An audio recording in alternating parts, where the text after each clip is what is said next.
ধরা যাবে না, ছোঁয়া যাবে না, বলা যাবে না কথা, রক্ত দিয়ে পেলাম শালার মরার স্বাধীনতা। এটা লিখেছেন আবু সালে বলে একজন ছড়াকার। কবে? 1972 সালে, আজকে নয়। 72, 73, 74 এই ছড়া আমরা আড়াতাম।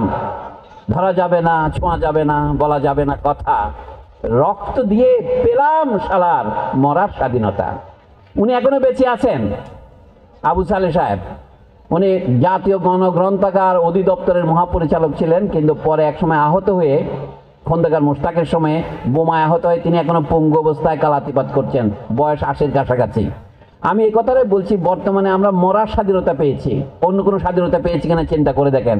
সাম্যের কি হয়েছে বাংলাদেশ স্বাধীন হওয়ার পর? বুকে হাত দিয়ে চিন্তা করেন। ক্রমশ অসাম্য শন শন বেগে বেড়েছে, মানবিক মর্যাদা ধূলিসাৎ হয়েছে, টর্চার, গুম, খুন, ক্রসফায়ার, গান ফাইট বাংলাদেশে বেড়েছে না কমেছে আপনারা জানেন। তাহলে আমাদের ছাত্রছাত্রী আমরা কি শেখাবো? অধিকার ও কর্তব্য কি শেখাবো? শুধু তর্ক হচ্ছে। আমরা কি জাতীয় সঙ্গীত বদলাবো? আমরা জাতীয় সঙ্গীত বদলাবার চেয়ে গুরুত্বপূর্ণ দাদ হচ্ছে এই সংস্কৃতি বন্ধ করা।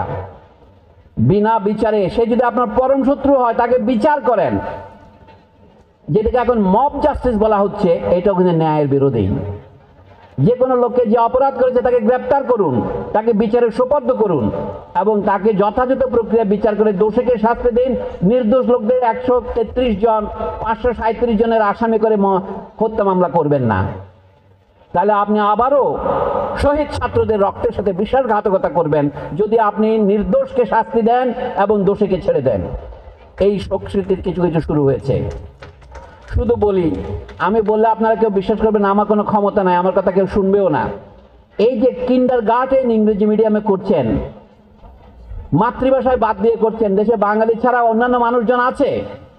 বাংলাদেশের জনগণের মধ্যে আমি ধর্ম নিয়ে বৈষম্য করব না, ভাষা নিয়েও বৈষম্য করব না, জাতিগত পরিচয় নিয়েও বৈষম্য করব না, এমনকি শ্রেণী নিয়েও বৈষম্য করব না। এইটা যদি আপনার শপথ হয়, আপনি দেশের নতুন নতুন শ্রেণী তৈরি করছেন কেন? তাহলে তারা সহজে দেখিয়ে দেখেন তো মাদ্রাসা শিক্ষা আছে, ইংরেজি শিক্ষা আছে, কিন্তু নতুন নতুন ইংরেজি শিক্ষা বাড়াচ্ছেন। এটা কি সাম্যকে বাড়াচ্ছে না বৈষম্যকে বাড়াচ্ছে? আমি আবার বলি, আমরা বৈচিত্র্যের বিরোধী নই, কিন্তু আমরা বৈষম্যের বিরোধী। এই জন্য বললাম, সরকারি হরগঙ্গা কলেজ সরকারি হওয়ায় আমি খুশি। আমি চাই যে অন্য কলেজগুলিতেও সরকার দায়িত্ব গ্রহণ করুক, সকল শিক্ষকের বেতন একটা নির্দিষ্ট গ্রহণযোগ্য মাত্রায় এবং সমতার ভিত্তিতে, যোগ্যতার ভিত্তিতে হোক। আমরা যারা বিসিএস পাশ করে ক্যাডার হয়ে ঢুকেছি, সুতরাং আমি আমাকে নিয়ে চিন্তা করব, আমার ভাই যে বিসিএস ক্যাডার হতে পারে নাই, কেউ কেউ মেধার দোষে, কেউ কেউ ভাগ্যের দোষে। ভাগ্যের দোষে তো আমিও একজন, আমি সরকারি কলেজে শিক্ষক হতে পারি নাই না, সে ভাগ্যক্রমে হতে পারি নাই। তাই বলে কি আপনি আমাকে একেবারে মাসে 11,000 টাকা বেতন দিবেন? এটা দেখেন, সরকারি কলেজের শিক্ষকরা তাদের ক্যাডার বৈষম্য দূর করার জন্য আন্দোলন করছেন। অনেকের সাথে আমার দেখা হচ্ছে, কথা হচ্ছে, কিন্তু আমি বলছি প্রাথমিক বিদ্যালয়ের শিক্ষকদের জন্য আপনারা আন্দোলন করছেন না কেন? আপনারা অত্যন্ত ভালো কাজ করেছেন, শিক্ষক পরিশোধ করেছেন, নিজেরা পকেট থেকে টাকা দিয়ে চাঁদা তুলে শহীদ পরিবারকে সাহায্য করেছেন।